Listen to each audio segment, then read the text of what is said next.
నంద్యాల జిల్లా కేంద్రంలో కొలువైన శ్రీ కామేశ్వరి సహిత మహానందీశ్వర స్వామి మహాశివరాత్రి బ్రహ్మోత్సవాలు ఈ నెల 11వ తేదీ నుంచి 18వ తేదీ వరకు ఘనంగా నిర్వహించనున్నట్లు ఆలయ ఈవో నల్లకల్ల శ్రీనివాసరెడ్డి తెలిపారు.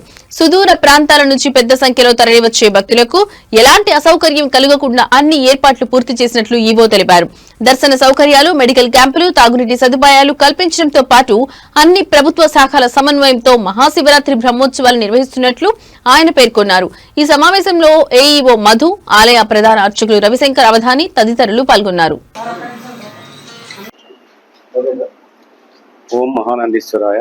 శ్రీ మహానందీశ్వర స్వామి వారి దేవస్థానం నందు 2026 వార్షిక మహాశివరాత్రి బ్రహ్మోత్సవాల సందర్భంగా ఈరోజు దేవస్థానం అనేది 11వ తారీఖు నుండి ఈ బ్రహ్మోత్సవాలు ప్రారంభమవుతాయి. 18వ తారీఖున ముగుస్తాయి. 11వ తారీఖు నాడు శ్రీ స్వామి అమ్మవార్ల ఉత్సవమూర్తులు సాయంత్రం 4 గంటలకు మహానంది నుండి నంద్యాల పట్టణంలో వేంచేసిన శ్రీ బ్రహ్మానందేశ్వర స్వామి వారి ఆలయంకు చేర్చుట. అక్కడ నుంచి ఉత్సవాలు ప్రారంభమవుతాయి. ముఖ్యంగా ఏంటంటే 15వ తారీఖు నాడు లింగోద్భవకాల మహారుద్రాభిషేకం ఉంటుంది. ఆ రోజు మహాశివరాత్రి. 16వ తారీఖు నాడు శేషవాహన సేవ గ్రామోత్సవం ఉంటుంది. 17వ తారీఖు నాడు స్వామివారి దివ్య రథోత్సవం ఉంటుంది. 18వ తారీఖు నాడు తెప్పోత్సవం ఉంటుంది. ఈ భాగంగా వివిధ శాఖల అన్ని డిపార్ట్మెంట్ల సహాయ సహకారంతో మహాశివరాత్రి ఉత్సవాలను అత్యంత వైభవంగా నిర్వహించడము ఆర్డీఓ గారి అధ్యక్షన ఇప్పటికే ఒక కోఆర్డినేషన్ మీటింగ్ కూడా నిర్వహించడం జరిగింది.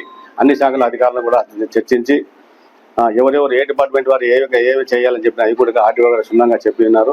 నెక్స్ట్ సెకండ్ మీటింగ్ కల్లా ఇవన్నీ ఏర్పాట్లు కూడా పూర్తి అవుతాయి. ఇప్పటికే దాదాపు మన పార్కింగ్ స్థలం కూడా ఇప్పుడు పెంచాం. పోయిన సంవత్సరం కంటే ఈ సంవత్సరం గాజులపల్లి రోడ్డు వైపు దగ్గర 5 ఎకరాల స్థలం కూడా పెంచడం జరిగింది. ఇప్పుడు రోడ్డు బాగుంది కాబట్టి ఎక్కువ గాజులపల్లి వైపు వస్తారని చెప్పి ఎస్ఐ గారు చెప్పడం జరిగింది. దానికి తగ్గట్టుగానే ఈసారి వాహనాలకు ఇబ్బంది లేకుండా పార్కింగ్ కూడా తయారు చేశాము. ఇంకా అలాగే సాంస్కృతిక కార్యక్రమాలు కూడా ప్రతిరోజు ఉంటాయి. తర్వాత సాంస్కృతిక కార్యక్రమాలు కానీ కళ్యాణోత్సవం కలిగించడానికి కూడా ఈ సంవత్సరం కొత్తగా అక్కడ ఫ్లోరింగ్ కూడా ఏర్పాటు చేయించడం దాతల సహకారంతో 30 లక్షల రూపాయల సహకారంతో పోగుల మహేష్ రెడ్డి గారి సహకారంతో 30 లక్షల రూపాయలతో ఈరోజు ఫ్లోరింగ్ కూడా వేయడం జరిగింది. సాంస్కృతిక కార్యక్రమం అలాగే టెంట్లు కానీ ఉచిత వాటర్ బాటిల్స్ కూడా క్యూలైన్లో ఉండేటువంటి భక్తులకు ఇబ్బంది కలగకుండా ప్రతి వారికి కూడా ఉచితంగా వాటర్ బాటిల్ ఇవ్వడం జరుగుతుంది. దగ్గర 20,000 వాటర్ బాటిల్ కూడా సిద్ధంగా చేస్తున్నాము. క్యూలైన్లు కూడా గత సంవత్సరం కంటే ఈ సంవత్సరం ఎక్కువ పెంచినాము. ఫ్రీ క్యూలైన్లు ఎక్కువ. అలాగే క్యూలైన్లో ఉండేటువంటి వృద్ధులకు వికలాంగులకు కూడా సపరేట్ క్యూలైన్స్ కూడా ఏర్పాటు చేస్తున్నాము. అలాగే స్కౌట్ అండ్ గైడ్స్ వాళ్ళు అలాగే వివిధ స్వచ్ఛంద సేవా సంస్థల వాళ్ళని కూడా తీసుకుంటున్నాం. 150 మంది దాకా వాళ్ళని. అలాగే అన్నప్రసాదం కూడా కంటిన్యూగా ఉంటుంది ఉదయం నుంచి సాయంత్రం వరకు. ఈ బ్రహ్మోత్సవాలు జరిగించే